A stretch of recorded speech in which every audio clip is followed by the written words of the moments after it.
Good morning, guys. Welcome back to the Taxi with Trav channel. So in this one, we're playing white, and black just moved. B takes C4. So let's do material count first before we dive into this. So I have 4 pawns. Black has 4. I have a rook and a knight, and black has 2 rooks. And so technically, we're down material by 2 points. But black's position looks a little bit shaky, but ours does somewhat too, with kind of that accordion setup of the rooks down here on our side of the board. So let's look at the obvious first. I like to kind of look at the obvious and then just kind of run down that path as far as we can go and then see if there's any problems with it. We're just going to trial and error this thing until we get it right and consider all variations before we even make the first move. So let's take c4 with the knight. So if knight takes c4, what would happen there? We would effectively be cutting off the d2 and b2 squares for white, or for black, and then we'd be threatening rook to e1 with a back rank mate. So if knight takes c4, what would black do? Black could just go rook back to g1 to defend against that. And if they did that, what would we do in response? So we want to look at all the continuations, and that's how we want to look at these positions and these puzzles. So knight takes c4, threatening rook to e1 back rank. So black in response goes rook to g1. But if they do that, what would we do?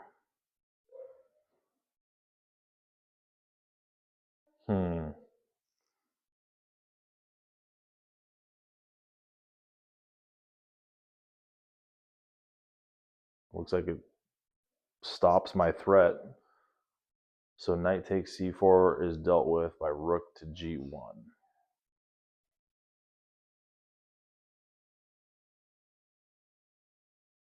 So maybe we don't want to take with the knight, because I don't see how that's not a good defense to rook to e1.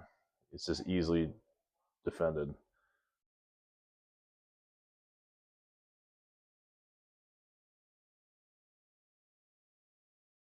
So just for the sake of calculating, like, what if we move rook to e1 check first? Does that do anything? Rook to e1 check, king to d2 maybe, and then knight takes c4 would be met with king takes e1, so that's not any good.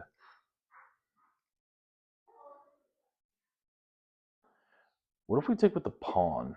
See, if we take with the pawn, what's interesting is it connects the pawns on d4 and c4, and then we can try to attempt the same kind of idea, but it takes an extra move with like c3, stopping black from escaping on d2 and b2, and then we can push rook e1 checkmate.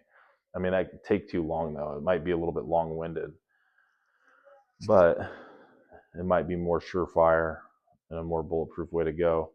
So if b takes c4, I mean, black could just immediately go king to d2 or king to b2 right now. But I'm wondering if there's a way to deal with that because of our connected pawns on the 4th rank. Like, let's say b takes c4, king b2,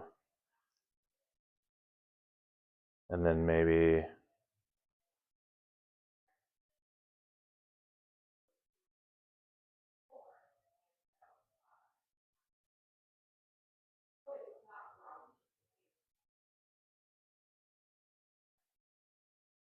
I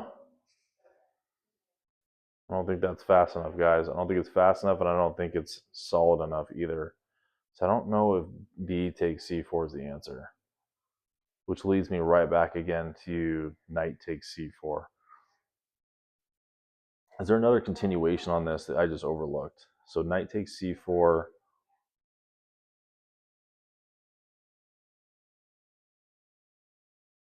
Threatening rook e1, so he goes rook to g1.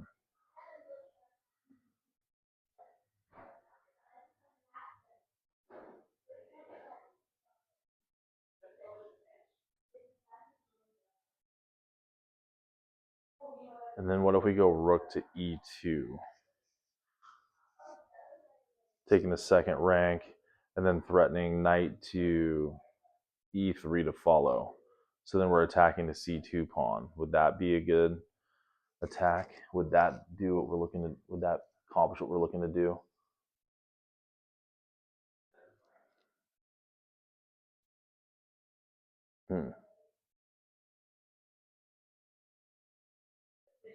This one's a little bit difficult. So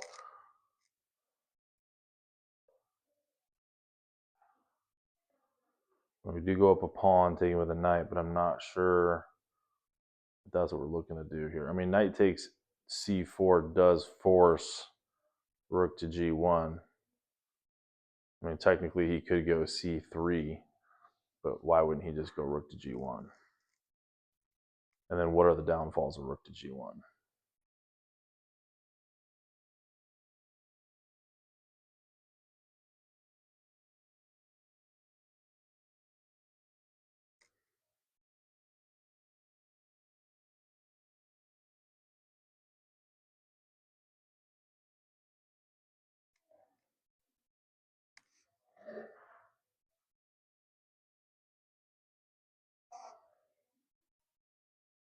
Oh, this is crazy. This just dawned on me, guys.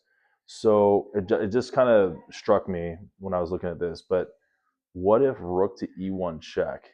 And then if rook to e1 check, he goes king to d2. Then we follow that up with knight to f3 check, which checks his king, but also defends our rook on e1, back on e1. So he can't go anywhere on the e file. And what would he do there? He would have to go king to d3. And if king to d3,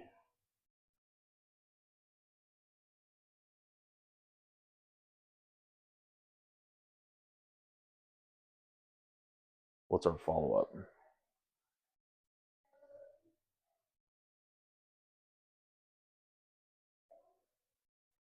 Is there a follow-up? I kind of like that because it's really forcing.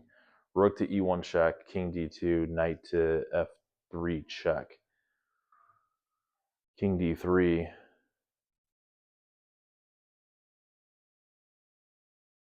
Maybe b takes c4 check, keep the checks going, keep the momentum going.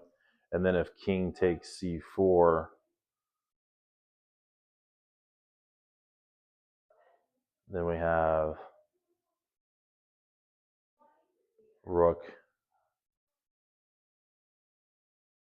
to e4 check.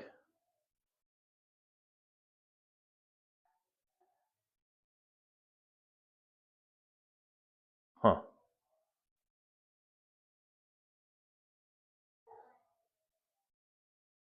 But then he just escapes. He just can just go king to c3. I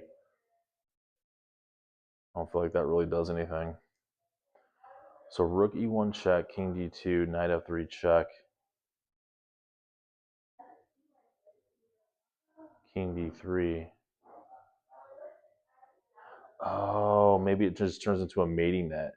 So we don't want to let him out. If this is a mating net problem, we don't want to let him out, right? So rook e1 check, king d2, knight f3 check, king d3. Let's cut off the c3 square by pushing the pawn on b5 to b4.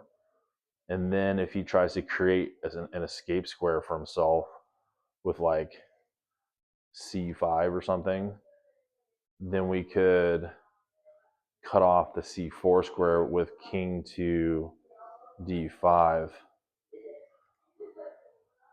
Well, this gets complicated. But then he could remove me off d5 with his other rook, with like rook to d8 check.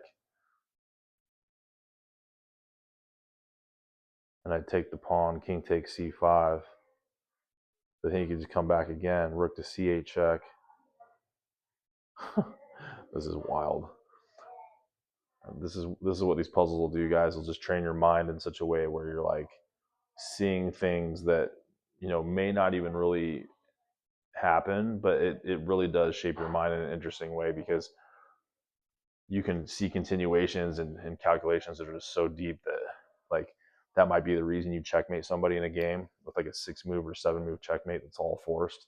So it's these puzzles that help with that. But getting off on track. So let's get back on track. Like let's look at rook e1 check, king d2, knight f3 check, king to d3. Oh, that's it. So king goes to d3, and then rook to e3. Is that checkmate? Because it's supported by the pawn back on d4, and my knight defends the pawn on d4. That's crazy, guys. I think that's it. So 1, 1, 2, 2, 3. The 3-move checkmate. Wow, that was very interesting. So let's just go ahead and make the move, guys. I think it's rook e1 check, king d2, knight f3 check, king d3, rook e3 checkmate. Well, hold on a second. Let's not make the move because remember, we got to calculate all things. So this is an over-the-board game. We don't want to make that move and then let's say that I went rook e1 check and he goes king b2. So we got to calculate that. So we have to look at that other way of him getting out. So rook e1 check, king b2. What will we do there? Then knight takes c4 in that case. Knight takes c4 check. King can't go to c3 because the d4 pawn blocks it. So if he goes to b3, then the rook comes behind with rook to b1 check, and that's checkmate. Okay, so like let's say from the top on this second line, rook e1 check, king b2, knight takes c4 check. Let's say he doesn't go to b3. We know he can't go b3. We know he can't go c3. But what if he goes to a3? So now king to a3. Oh, no, he can't because the knight takes that square away. Okay, so we're good, guys. So in either case, we have a 3-move, 1, 1, 2, 2, 3 on the first line, 3-move checkmate. In this line, we have 1, 1, 2, 2, 3. It's a 3-move checkmate in both cases. So let's just go ahead and go rook to e1 check now that I finally figured this out. Rook e1 check, and we'll see what chess.com says. Okay, that's correct. Okay, he went to d2. So now we know we're going to go knight to f3 check. Okay, now the king went to d3, and we know we're going to cinch this mate with rook to e3 checkmate.